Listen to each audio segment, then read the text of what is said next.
एक आदमी को दिया था, एक इंसान को वोट दिया था जिसको हमने प्रधानमंत्री बनाया। लेकिन भाजपा वाले अंधभक्त और IT सेल वाले चिल्लाते हैं ये तो शेर है। अरे शेर कितना पैसा खाएगा? पूरा देश तो शेर खा गया, अब क्या हमारी किडनियां भी शेर खाएगा? तो आदित्यनाथ उर्फ अजय सिंह बिष्ट लुलु मॉल में यूसुफ भाई की गाड़ी में घूम रहे हैं ताता थैया करते हुए। मतलब इतनी जल्दी हुई यूसुफ भाई के साथ गाड़ी में बैठने की कि भगवा पट्टा भी भूला है। जब इस देश की मीडिया 24 घंटे हिंदू और मुसलमान चलाएगी तो इस देश का हिंदू भी सोचता है क्या मुझे हकीकत में खतरा है? एक अरे सुन लीजिए, आप बताएंगे राष्ट्रहित किसे कहते हैं? कांधार हाईजैक किसने कराया? पुलवामा अटैक किसकी सरकार में हुआ? अक्षरधाम मंदिर पे हमला किसकी सरकार में हुआ? जिन्ना की मजार पर फूल कौन चढ़ा कर आया? उसमें बीजेपी जिंदा है तब तक हिंदुओं की हत्या होती रहेगी। क्योंकि मैं आपको बता दूं इस देश के अंदर जो मंदिर और मस्जिद का जो मुद्दा है वो तो जब तक इस देश के अंदर रहेगा ही और बना ही रहेगा जब तक इस देश के अंदर भारतीय जनता पार्टी की सरकार है या फिर भारतीय जनता पार्टी के नेता जीवित हैं। लेकिन मैं आपको एक बात बता दूं कि एक माँ का सीधे तौर पर कहना है कि इस देश के अंदर ये बात मैं दो लोगों के लिए कह रहा हूँ। पहली इस देश के दलाल पत्रकारों के लिए और दूसरी इस देश के अंधभक्तों के लिए कि आपका पेट तो तलवे चाटने से भर जाता है लेकिन वो माँ अपने बच्चों का पेट कैसे भरे जिसमें आटे के ऊपर, गैस के ऊपर, नमक के ऊपर, चीनी के ऊपर, दाल के ऊपर और तमाम चीजों के ऊपर आपने GST लगा दी है। एक माँ अपने बेटे का इलाज अस्पताल में कैसे कराए और एक बेटा अपनी माँ का इलाज अस्पताल में कैसे कराए? शेर इतना भूखा है कि GST के भी पैसे खाए जा रहा है। ये शेर इतना भूखा है कि पूरे देश को खा गया, रेलवे को खा गया, BSNL को खा गया, MTNL को खा गया। ये इस देश के अंदर मुगलों से भी बदतर हैं, अंग्रेजों से भी बदतर हैं। सुन लीजिए, पूरे देश में सबको पता है शेर किसको कहा जाता है, ठीक है ना? आपको तो आपका पेट तलवे चाटने से भरता है, तलवे चाटिए, लेकिन चुप रह के खड़ी रहिए। किसको नहीं पता पूरे देश में कौन है शेर? अगर आपको मुकदमा लगवाना है मेरे ऊपर तो लगवाइए। किसको नहीं पता पूरे देश में किसको शेर कहा जाता है? हमने वोट इस देश में एक आदमी को दिया था, एक इंसान को वोट दिया था जिसको हमने प्रधानमंत्री बनाया। लेकिन भाजपा वाले अंधभक्त और IT सेल वाले चिल्लाते हैं ये तो शेर है, शेर पाला है तो खर्चा करना पड़ेगा। अरे शेर कितना पैसा खाएगा? पूरा देश तो शेर खा गया, अब क्या हमारी किडनियां भी शेर खाएगा? कब शेर का पेट भरेगा ये बता दीजिए आप मुझे। इस देश में अंग्रेजों ने जो एक्ट नहीं लगाया, अंग्रेजों ने, मुगलों ने जो जजिया कर नहीं लगाया, उससे भी बदतर था। किसी भी शासक ने और किसी भी अंग्रेज सिपाही ने, अंग्रेज गवर्नर ने, किसी ने भी इस देश के अंदर रोटी के ऊपर टैक्स नहीं लगाया। लेकिन वो काम इस देश के इकलौते प्रधानमंत्री नरेंद्र मोदी जी ने करके दिखाया है। आटा, दाल, चावल, गुड़, गेहूं, बाजरा, इन पर 5% की GST जो है वो वसूली जाएगी। अस्पताल में कमरे के ऊपर जो है वो 5% की GST वसूली जाएगी। होटल में कमरे पर 1000 रुपये वाले कमरे पर 12% की GST वसूली जाएगी। ब्लेड पेपर, कैंची, पेंसिल, शॉर्पनर, चम्मच, इन पर 18% GST। अब आप समझ लीजिए इसमें पेंसिल भी है, क्योंकि अगर पढ़ेगा इंडिया तो भाजपा के अनपढ़, जाहिल, गवार और जो नेता इस देश के अंदर देश के जवानों को चौकीदार बना रहे हैं उन नेताओं से सवाल पूछेगा इंडिया। लेकिन भारतीय जनता पार्टी के तमाम अनपढ़, जाहिल और गवार नेताओं के पास इस सवाल का ना तो कोई जवाब है और ना वो कभी जवाब दे पाएंगे। वित्त मंत्री बड़े ही बेशर्मी के साथ आकर कहती हैं कि देश के अंदर कोई महंगाई नहीं है। ये जो GST लग रही है ये गरीब आदमी से पूछिए कि वो 2 वक्त की रोटी कैसे खाता है। आपका क्या है? आप तो ऑडी, मर्सिडीज, रेंज रोवर और फरारी में चढ़ती हैं, आपके नेता बड़ी बड़ी गाड़ियों में चढ़ते हैं। आपको क्या फर्क पड़ता है? आपको कोई फर्क नहीं है। जब इनकी कुर्सी खतरे में आती है तो हिंदू खतरे में, पूरे देश का हिंदू खतरे में आ जाता है। जब बीजेपी की कुर्सी खतरे में आती है, जब तक इस देश में बीजेपी जिंदा है तब तक हिंदुओं की हत्या होती रहेगी। क्योंकि जब जब हिंदुओं की हत्या होती है तब तब बीजेपी को वोट मिलता है। क्योंकि अगर हिंदुओं की हत्या नहीं होगी तो भाजपा सत्ता में नहीं आएगी। भाजपा का सत्ता में आने का रास्ता हिंदुओं की हत्याओं से होकर जाता है। आप कह रहे हैं हिंदुओं की हत्या, लेकिन हिंदू राष्ट्र तो बना रहे हैं ना।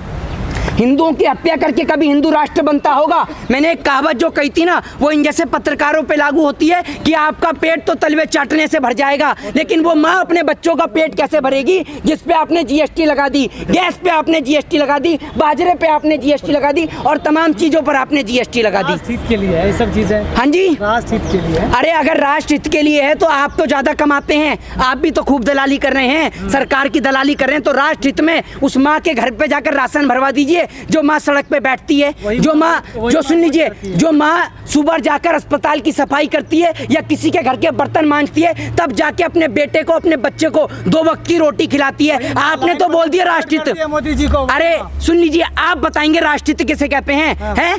कांधार हाईजैक किसने कराया? पुलवामा अटैक किसकी सरकार में हुआ? अक्षरधाम मंदिर पे हमला किसकी सरकार में हुआ? जिन्ना की मजार पर फूल कौन चढ़ा कर आया? बता दीजिए। आप बताएंगे राष्ट्रहित किसे कहा जाता है? भाजपा के जितने भी दलाल हैं ना, सबको नाम से और चेहरे से पहचान लेता हूं मैं, ठीक है ना? तो आप हमें मत सिखाइए कि राष्ट्रहित किसे कहते हैं और राष्ट्रभक्ति और देशभक्ति किसे कहते हैं। आपसे सवाल पूछ रहे हैं तो आप उन्हें भाजपा का दलाल कह रहे हैं। तो आप एक बात, उन्होंने, आपको शर्म नहीं है? आपको शर्म नहीं है कि इतनी देश में महंगाई है और वो कह रहे हैं राष्ट्रहित में महंगाई है? हैं? अगर एक मिनट भाई सुन लीजिए मेरी बात। मोदी जी के भक्त क्या? अरे मोदी जी कहते हैं मोदी जी के भक्तों का पेट भी तलवे चाटने से भरता है। हाँ। आप एक बात मुझे बताइए, अगर राष्ट्रहित में इतनी महंगाई है तो राष्ट्रहित में कोई नेता, कोई सांसद अपनी पेंशन छोड़ के दिखा दे, मैं मान जाऊंगा। है दम किसी नेता सांसद में? है किसी के औकात है? नहीं समझ में आती है किसकी? भक्तों को। अरे अगर भक्तों को ये बात समझ में आती तो इस देश के अंदर नरेंद्र मोदी प्रधानमंत्री की कुर्सी पे होते क्या? इस देश में, उत्तर प्रदेश में योगी आदित्यनाथ दोबारा मुख्यमंत्री बनते क्या? देश के जवानों को चौकीदार बनाया जाता क्या? है? महंगाई की बात केवल आप कर रहे हैं, जनता कहाँ कर रही है? जनता तो कह रही महंगाई है ही नहीं। अरे जनता को जब आप हिंदू मुसलमान में उलझाए रखेंगे, आप अपनी इस बहस को जरा शुरुआत से सुनिएगा। आपका शुरुआती दौर का क्वेश्चन ही हिंदू और मुसलमान से शुरू होता है। जब इस देश की मीडिया 24 घंटे हिंदू और मुसलमान चलाएगी तो इस देश का हिंदू भी सोचता है क्या मुझे हकीकत में खतरा है? एक आदमी जो मानसिक रूप से पूरी तरीके से ठीक है, शारीरिक रूप से पूरी तरीके से ठीक है, अगर आप उस आदमी को डेली कहेंगे तू पागल है, तू पागल है, तू पागल है, तो वो आदमी एक दिन ये सोचने को मजबूर हो जाएगा कि क्या मैं पागल हूँ? तो जब आप 24 घंटे टेलीविजन पे कार्यक्रम चलाएंगे कि भैया हिंदू खतरे में है, हिंदू खतरे में है, हिंदू खतरे में है, एक दिन तो हिंदू भी सोचने को मजबूर हो जाएगा कि हिंदू खतरे में है। फिलहाल कोई खतरे में नहीं है। भगवा हिंदूधारी नेता, समझ रहे हैं, हिंदूवादी नेता योगी आदित्यनाथ उर्फ अजय सिंह बिष्ट लुलु मॉल में यूसुफ भाई की गाड़ी में घूम रहे हैं, ताता थैया करते हुए। अच्छा। देख नहीं रहे हैं? तब आपका हिंदूवादी नहीं नेता जागा जब, सुन लीजिए, इस देश में हिंदू और मुसलमान, अमीर और गरीब के लिए है। हिंदू और मुसलमान सिर्फ गरीब के लिए, अमीर के लिए कोई हिंदू की दीवार नहीं है, कोई मुसलमान, कोई मजहब की दीवार नहीं है।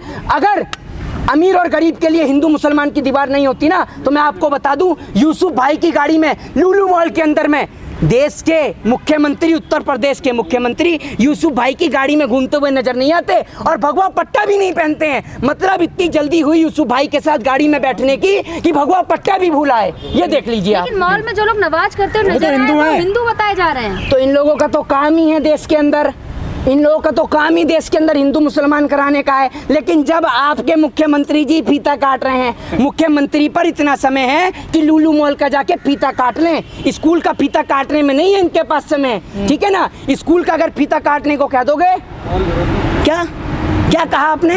इस देश का हिंदू एक साथ खड़ा, फिर हिंदू पे आ जाते हैं। जैसी हिंदू को पढ़ाने की बात कर दो ना, सारे के सारे नेता ऐसे चुप हो जाते हैं जैसे गले में फेविकोल मरीन जोड़ का मजबूत जोड़ अटक गया हूँ, ऐसे चुप हो जाते हैं, क्योंकि पढ़ाने से तो इनका दूर दूर तक कोई वास्ता ही नहीं है। तो दंगे फसाद में भरोसा रखते हैं लोग। मॉल जिहाद करने लगे लोग। हाँ जी, जमीन जिहाद, लैंड जिहाद, मॉल जिहाद। हाँ, तो मैं आपको बताता रहा हूँ। तो आप ये बताइए, ये कौन सा जिहाद हुआ कि लुलु मॉल में यूसुफ भाई की गाड़ी में योगी जी घूम रहे हैं? ये कौन सा जिहाद है?